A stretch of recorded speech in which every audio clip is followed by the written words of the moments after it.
and welcome once again to another episode of Open Talk. In today's episode, our guest is Idris Mears, a publisher and a British book merchant. He's as well an educationist who converted to Islam in 1973.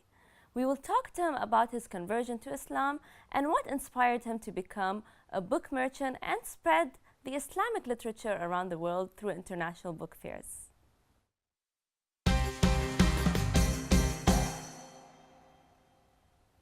Welcome to our program, Haj Idris. Welcome.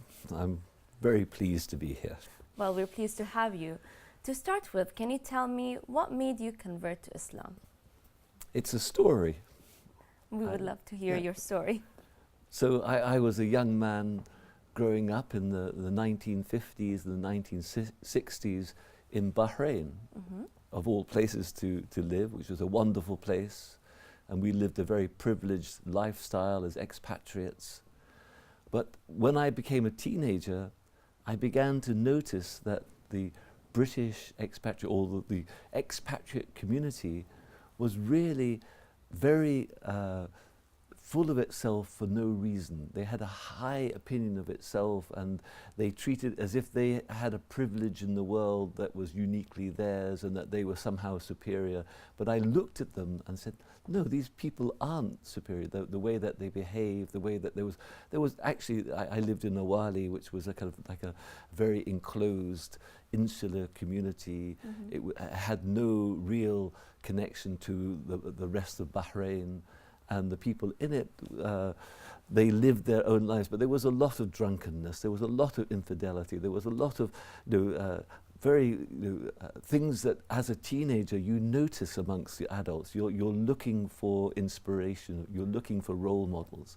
So actually also the 1960s, when I was a teenager, was a time when there was a general questioning about society. So I began to kind of have a sense that my own society was not right. But in the same sense, I didn't learn anything about Islam at that point, but I was ready to question and to look for something.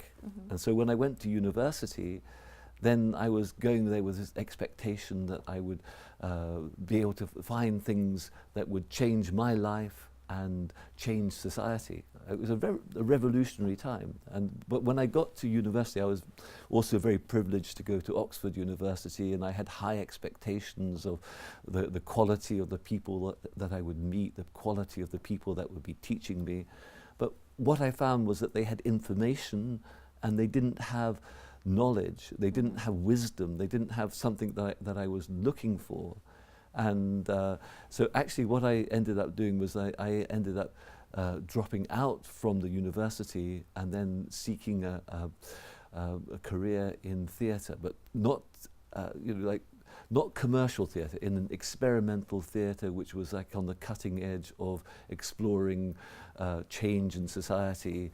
And I thought I was looking, finding out about myself. And at a certain point, I met a Scottish man who was a Muslim, and he did a most extraordinary thing, because he, when he found out that I was an actor, he said to me, "Who's looking at you when you're on the stage?" Okay.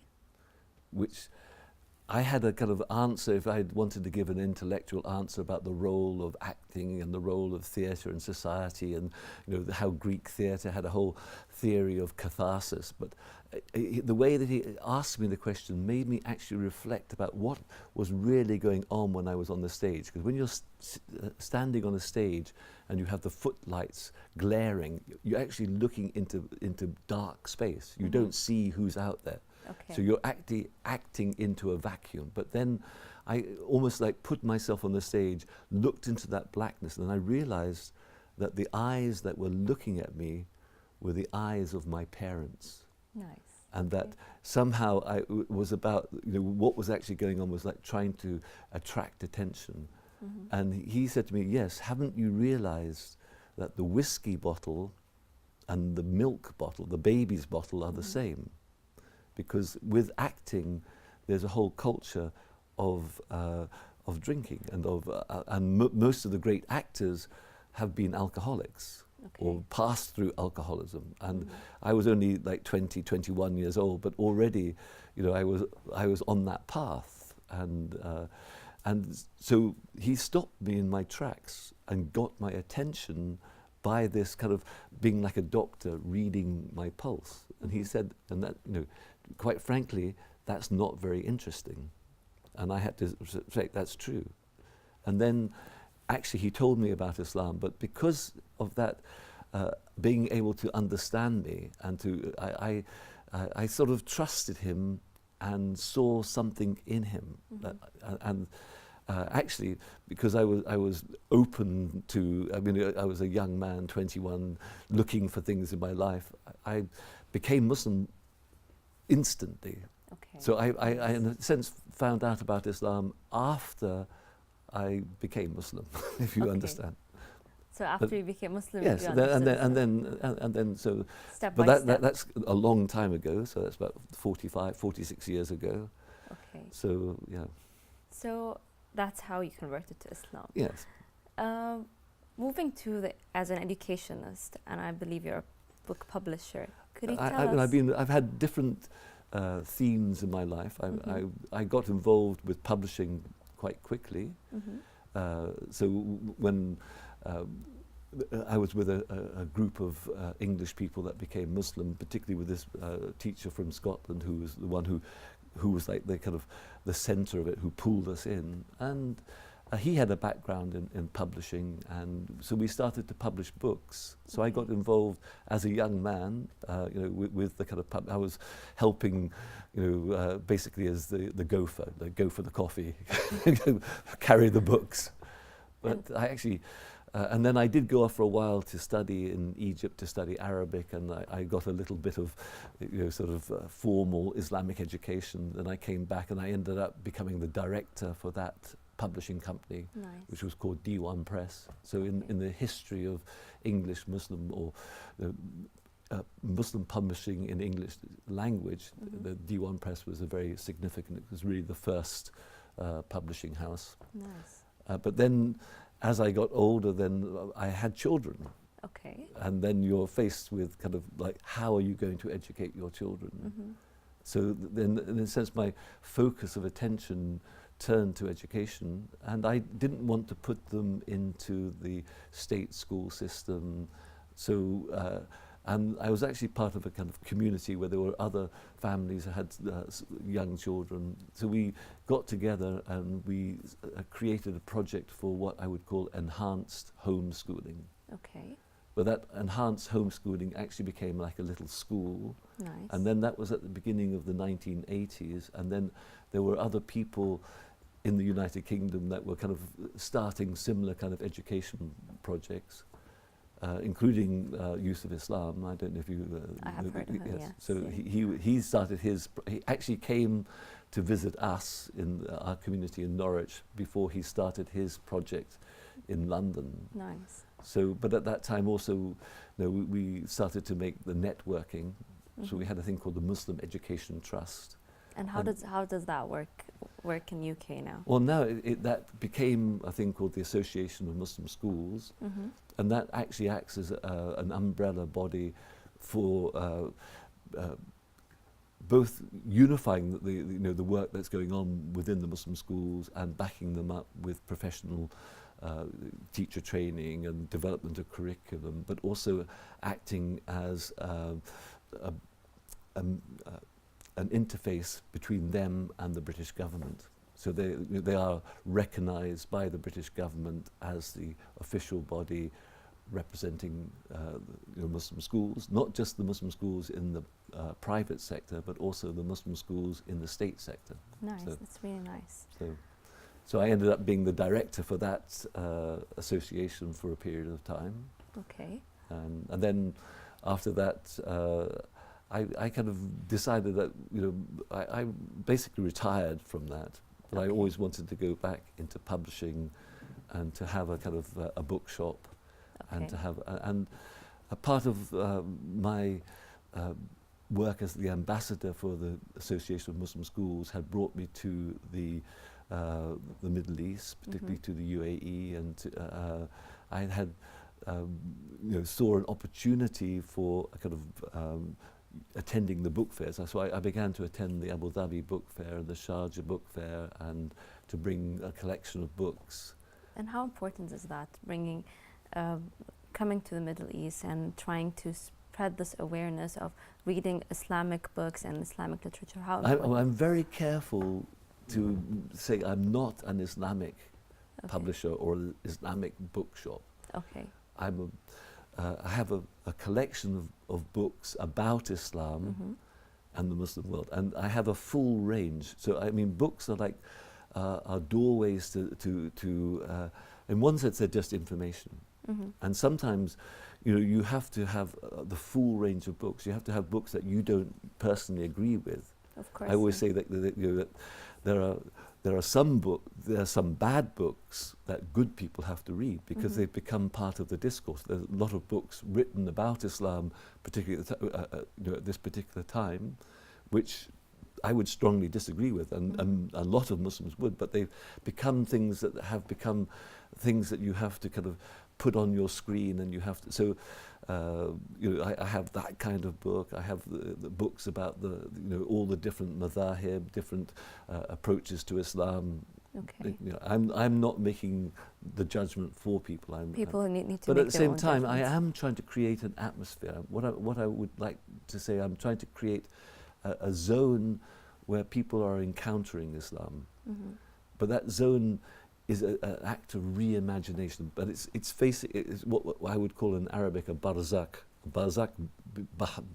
bain al-Bahrain. Okay. But the Bahrain is two audiences. There's the general audience who, the world audience who have a particular view about Islam, which I think they need to reimagine it. But the Muslims themselves are the other audience, and they also need to look into that space and reimagine what Islam is, to re-encounter it. And so I'm hoping I'm providing that kind of zone of encounter. And what is one of your favorite books that you have?